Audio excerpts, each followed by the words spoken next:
topic, religious and culture change. And we start this by saying religious, we have to, what is religious problem? And what is culture change? What is religious problem? And what is culture change? Religious problems are as old as human being and human society itself and culture. And as societies revolve, often provide goals which people aspire to achieve for themselves. So is every religion. When religion is practiced to realize social goals and satisfy personal spiritual goals, there will be orderliness in the society. So religion is one of the universal, phenomenon that one can think of. So religious problem. So religion is one of the universal human phenomenon. No society is destitute of religion. Every human being is a religious being, raising and seeking answers to the fundamental issues of human life, of existence. So religion is a complex fact or factor. It's a complex factor in the human social structure of existence and adaptation. So the complexity of religion, therefore, makes it problematic for effective conceptualization, effective coverage and definition of religion, which we try to do at the introduction of this course. So no single definition of religion is flawless and that is generally satisfactory at the same time. Because every religion, every definition of religion is tailored, according to the perception of the definer. Rather, scholars prefer to describe the common, properties of religion, which we have said before. So religious problems are the problems that we see from time to time that emanate and show its face wherever, in religions. The problems that come up in religions, and of course that assume the basis of the changes that we see in religions and all the like. Then culture change. When we are talking of culture change, we have already defined, of course, culture and some characteristics of culture.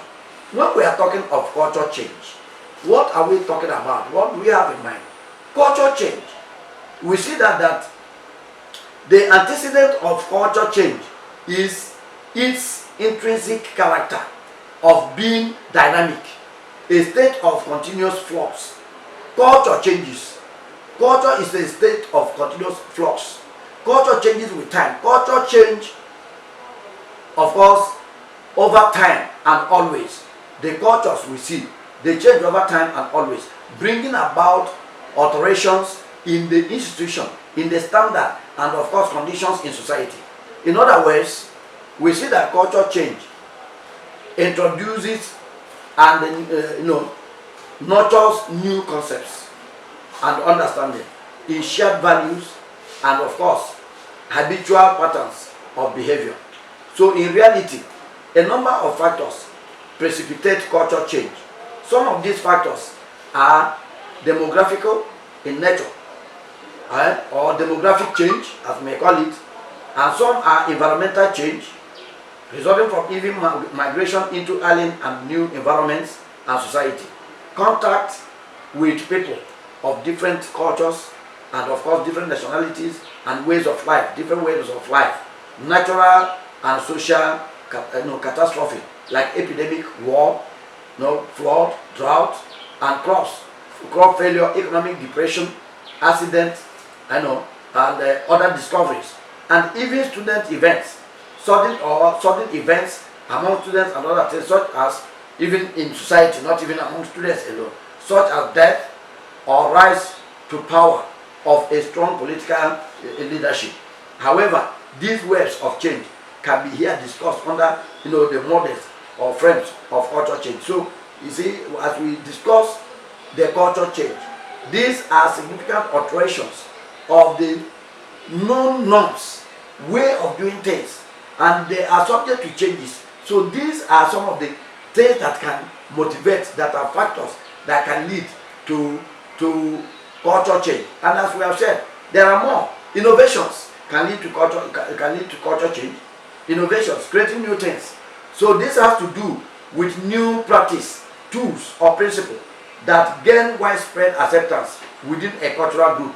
So innovation can be divided into primary and secondary types of innovation. Why primary innovation is when it involves the chance discovery of a new principle. It is said to be secondary when it comes from deliberate application of known principles. Example, we see also innovation can be termed to be a variation when it shows a minor transformation of the existing habitual behavior under the process or the pressure of slow changing conditions. Another factor that also can motivate culture change,